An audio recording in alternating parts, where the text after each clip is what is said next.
Sabe aquela velha ideia de que num divórcio litigioso ganha quem faz mais barulho ou destrói o outro primeiro? Pois é, nós vamos desconstruir isso hoje. Sejam bem-vindos a esta nossa análise profunda, onde vamos explorar uma estratégia psicológica absolutamente fascinante. O foco aqui é ajudar mulheres de altíssimo rendimento a navegarem por separações complexas usando uma mentalidade estritamente corporativa. Como narradora e observadora desse cenário, eu fico impressionada ao ver como é possível transformar uma dor emocional imensa em preservação de patrimônio e, acima de tudo, na garantia de um futuro brilhante para os filhos. Vamos entender como a paz estratégica sempre supera a guerra ruinosa. Diante de um rompimento doloroso, o instinto humano mais básico é buscar justiça, validação e, vamos ser sinceras, muitas vezes, uma boa dose de retribuição. É super compreensível.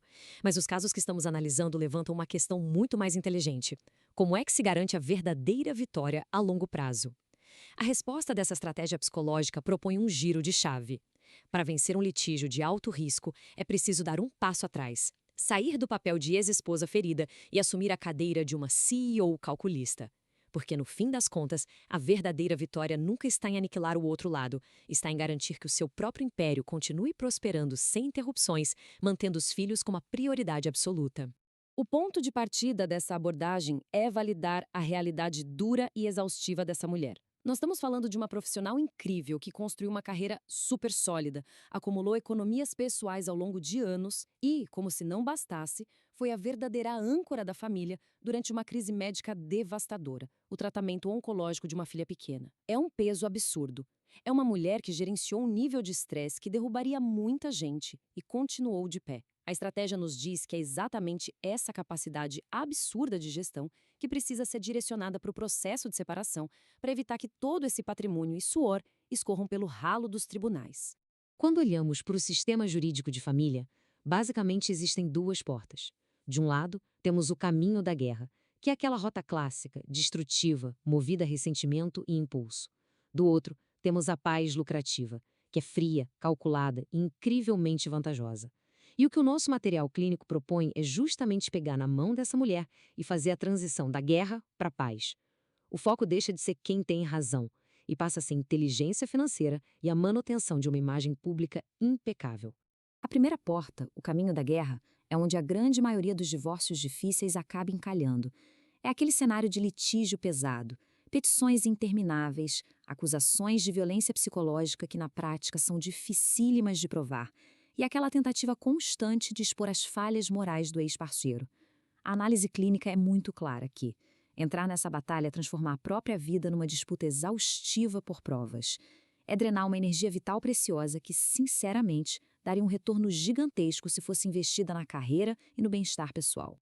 E é impressionante como a ilusão de estar ganhando se desmonta rápido num litígio agressivo.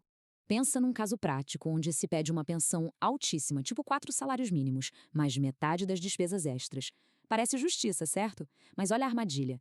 Num embate feroz, o juiz pode muito bem pedir a quebra de sigilo bancário de ambas as partes.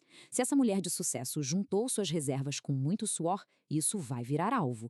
E mais, tentar levar o ex à falência total significa destruir qualquer chance dele construir uma herança para os próprios filhos no futuro. É literalmente um tiro no pé em todas as direções. O erro fatal aqui é formular exigências que vivem num mundo de fantasia, ignorando a realidade financeira atual da outra parte.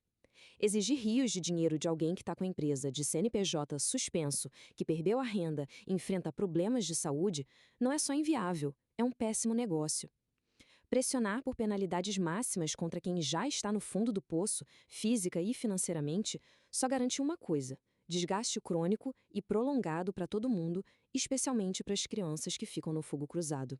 E é aí que entra uma etapa fundamental que a psicologia chama de ablindagem. Durante uma separação, a vulnerabilidade vai lá no teto. É muito fácil cair na conversa daquelas amigas ressentidas ou daquelas influenciadoras que pregam pura misandria e vingança a qualquer custo. Falo com toda certeza. Dar ouvidos a essas vozes, que geralmente só estão projetando as frustrações de seus próprios relacionamentos falidos, é um perigo gigantesco. A estratégia exige a construção de um escudo mental impenetrável contra esse grupo, porque conselho baseado em raiva não paga conta e muito menos garante a faculdade das crianças. Essa frase aqui sintetiza toda a estratégia de forma cirúrgica. Vingança que não dá lucro é perda de tempo. A verdadeira intervenção eleva a mulher acima de todo esse caos. Uma diretora executiva da própria vida não entra em guerras de ego.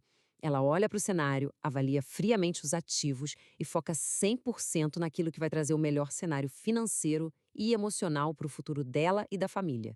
O resto é apenas ruído.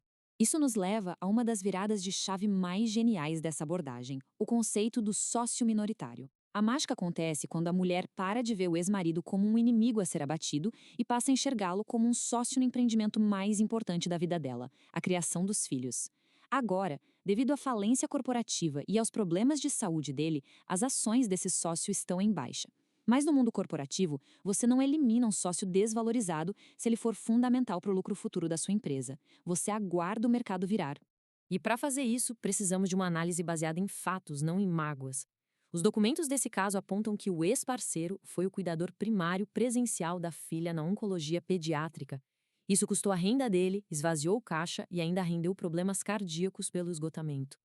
Ao olhar para isso sem a lente da emoção, a mente estratégica entende uma coisa crucial. A atual falta de dinheiro dele não é um ataque pessoal para fugir de responsabilidades. É uma realidade circunstancial totalmente documentada. Então, por que a paz lucrativa é tão superior? As vantagens são imediatas e concretas. Primeiro, a imagem pública de mulher forte, controlada e bem-sucedida sai intacta, sem barracos em fóruns. Segundo, ao dar uma trégua para o pai cuidar da saúde e reconstruir a empresa dele, ele volta a gerar riqueza.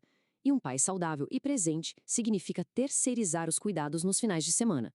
Isso se traduz em tempo livre para a mãe descansar, crescer na carreira e faturar mais. É uma matemática absolutamente impecável.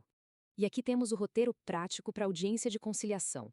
O verdadeiro golpe de mestre. A CEO entra na sala e desarma a bomba. Passo 1. Retira as acusações pesadas que só renderiam anos de briga inútil. Passo 2. Aceita uma pensão que condiz com a realidade atual de falência dele. Mas o pulo do gato está nos passos 3 e 4. Ela dá espaço para ele se reerguer e lá na frente, quando os negócios dele estiverem prosperando novamente, aí sim ela aciona a justiça para uma revisão de pensão. É plantar hoje para colher dividendos altíssimos amanhã, sem nenhum esforço.